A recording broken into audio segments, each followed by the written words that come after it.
Alvina Putri dari Prodi Media. Di sini saya akan mewawancarai papa saya sebagai narasumber dengan tema edukasi di masa pandemi COVID.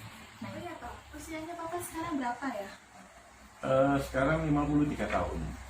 Di usia 50 tahun ke atas, itu informasinya rentan dengan adanya penularan virus COVID-19.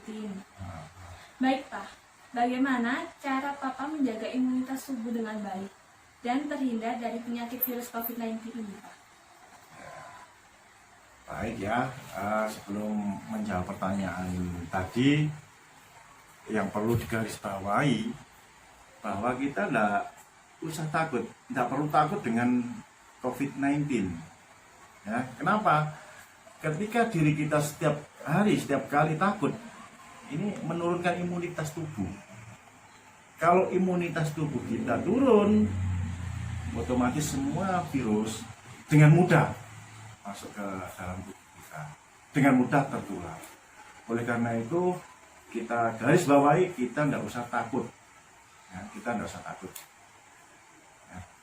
Yang terpenting, ya, kita tidak usah takut. Yang terpenting bahwa kita tetap menjaga protokol kesehatan. Apa itu protokol kesehatan yang harus kita lakukan? Yang pertama, pakai masker. Ya, pakai masker ya. Nah, pakai masker. Kemudian masker itu tidak asal masker. Beberapa waktu yang lalu semua masker kayaknya dianggap bisa mengcover masuknya virus. Tapi belakangan ini ada masker yang protect ya terhadap masuknya virus COVID-19. Yakni masker yang standar. Yang standar itu misalnya yang sering kita pakai itu yang 3 lapis. 3 lapis dalam kain itu ya. Ya sebelumnya yang standar itu yang 1 lapis saja. Yang 1 lapis ini virus bisa masuk. Yang 3 lapis insya Allah virus tidak gampang masuk. Ingat bahwa penularan yang sering terjadi medianya adalah udara. Medianya adalah udara.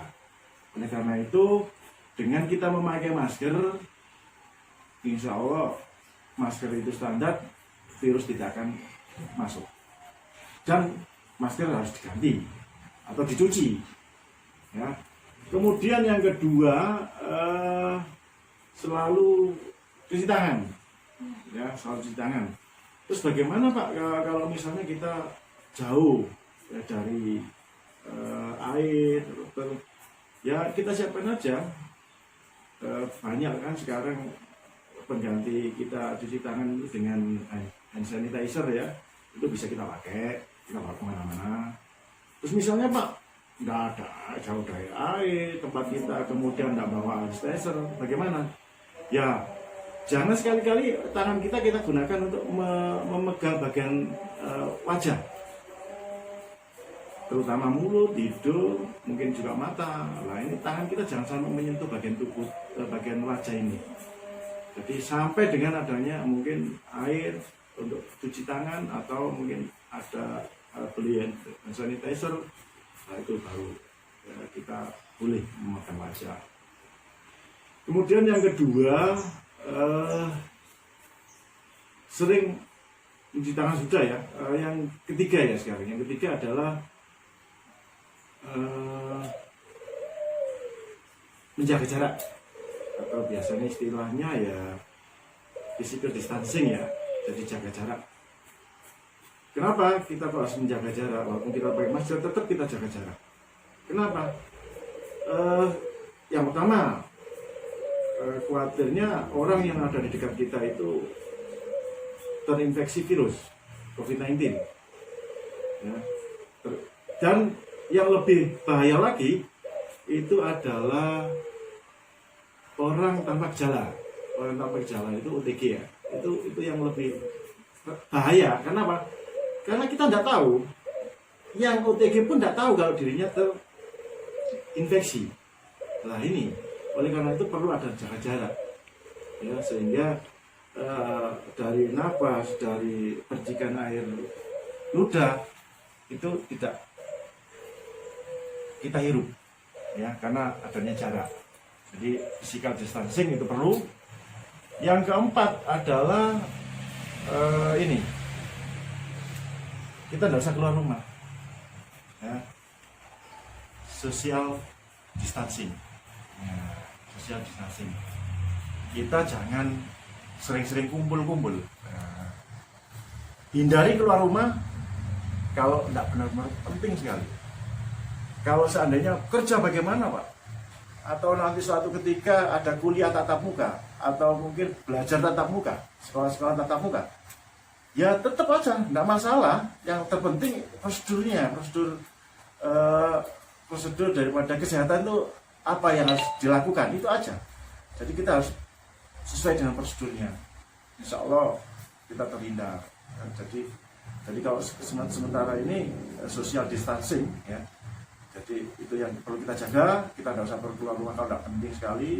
Tapi seandainya nanti kuliah tatap muka, sekolah tatap muka, ya tetap kita pakai prosedur kesehatan, terutama untuk menghindari COVID-19. Ya.